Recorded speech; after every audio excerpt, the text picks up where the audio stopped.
Thank you.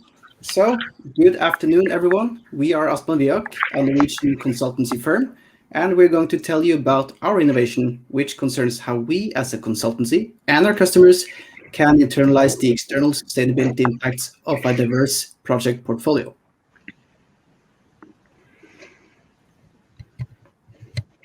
Yes, and this is the YSIP team from Asplan Viak. We represent many areas of expertise, from sustainable construction to water resource management and architecture, and this has been important in the development of our solution.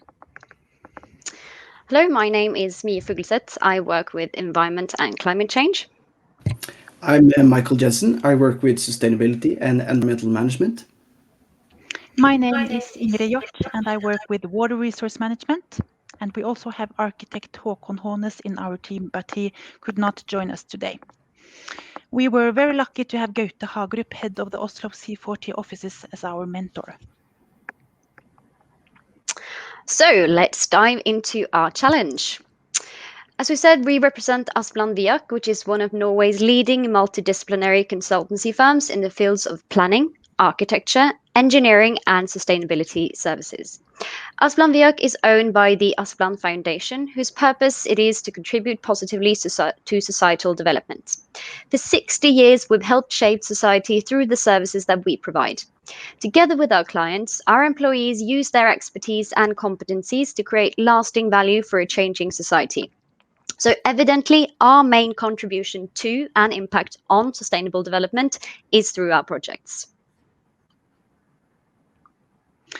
Our vision as a company is to achieve sustainability in everything we do. And since 2020, we have implemented company reporting on a triple bottom line, integrating environmental and social reporting with our financial reporting.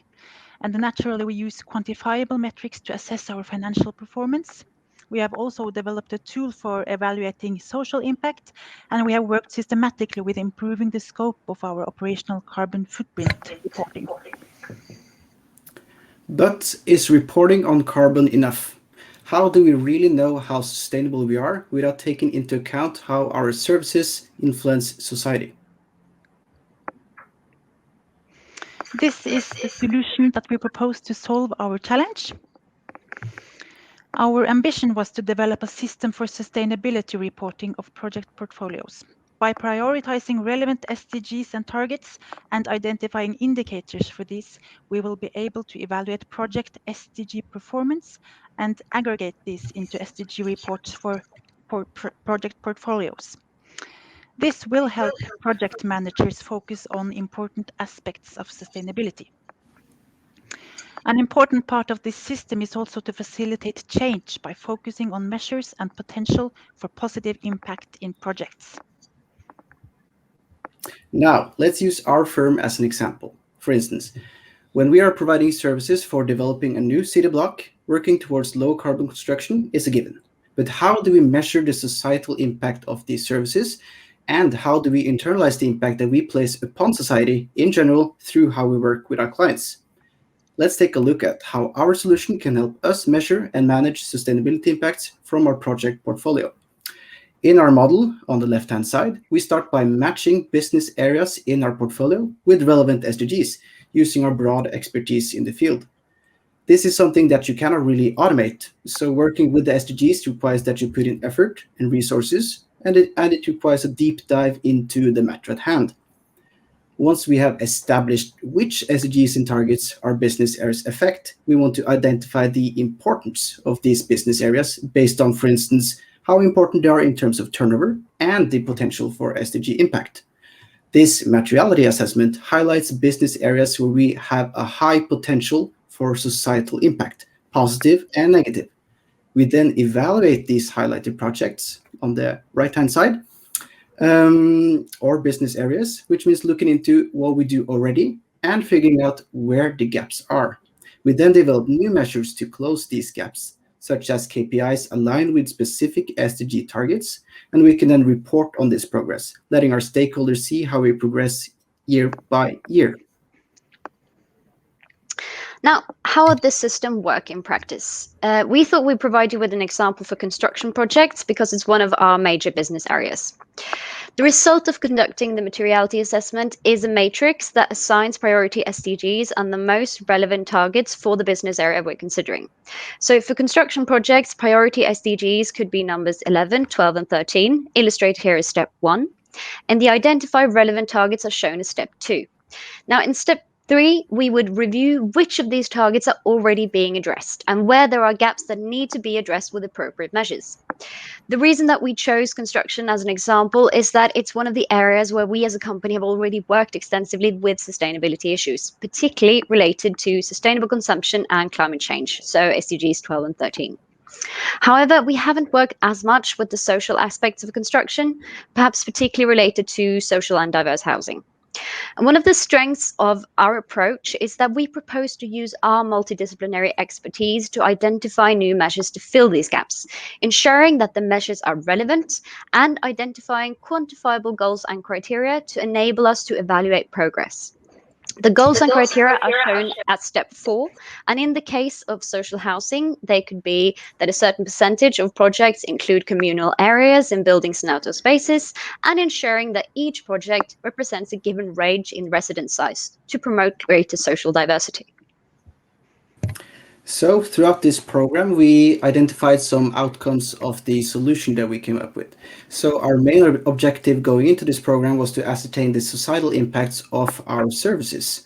And coming into a conclusion, we found that this solution will help us to close our sustainability reporting gaps. Through this process, we provide decision makers with a clear understanding of where in our project portfolio do we influence society, what causes it, and how does it relate to the SDGs.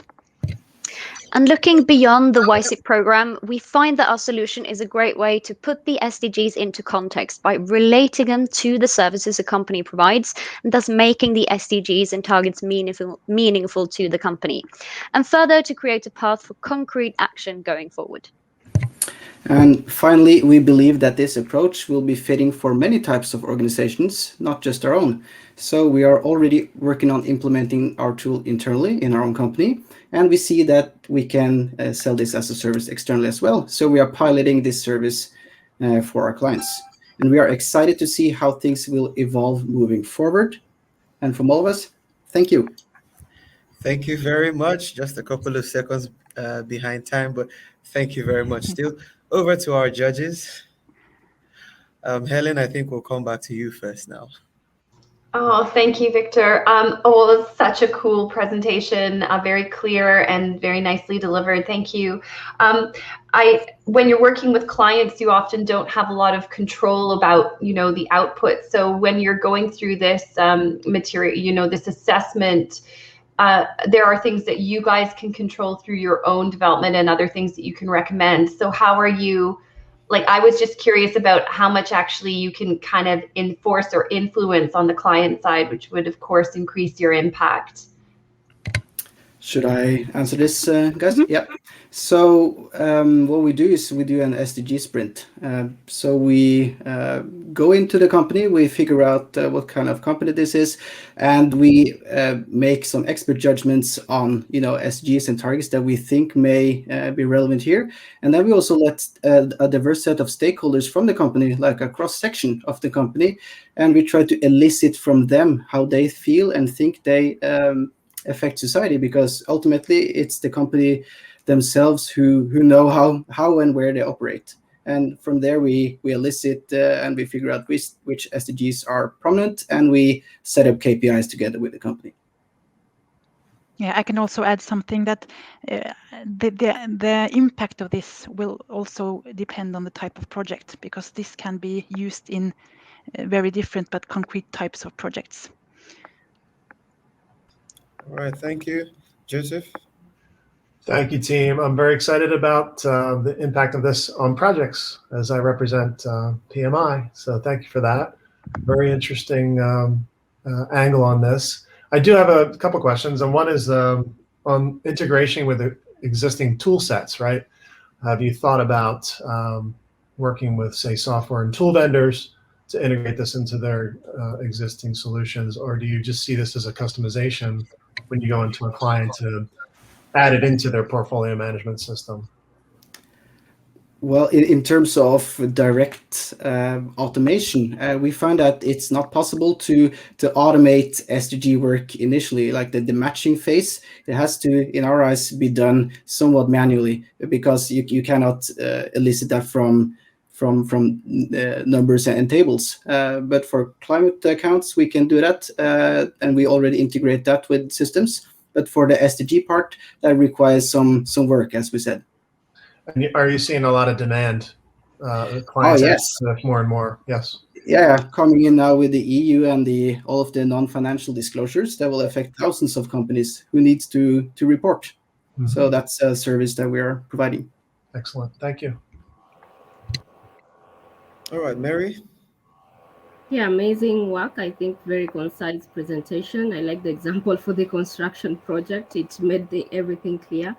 I'm just kind of having a general questions on what barriers you foresee to implementing this and how do you intend to solve those barriers? Maybe one or two barriers that you anticipate.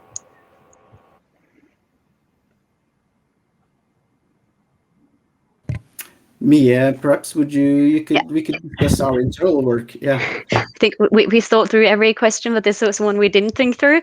I think that one of the barriers obviously would be knowing the concise project portfolio or financial portfolio, the type of portfolio of the company that we're working with.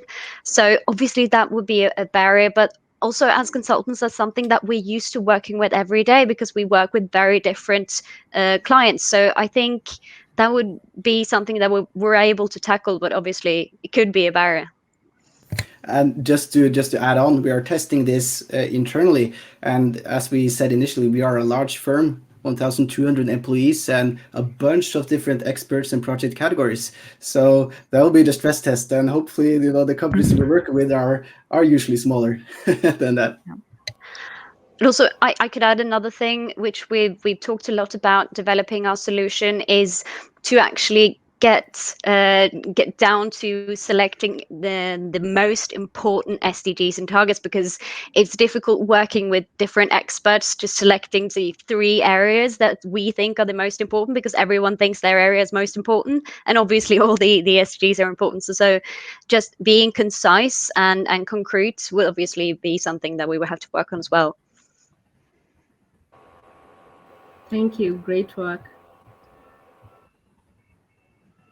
All right. Awesome work. Awesome work. So we have, okay. All right. Thank you very much, everyone. We look forward to your solution. Everyone in the comments is excited really to see what you've come up with so far. And we look forward to seeing you develop this further.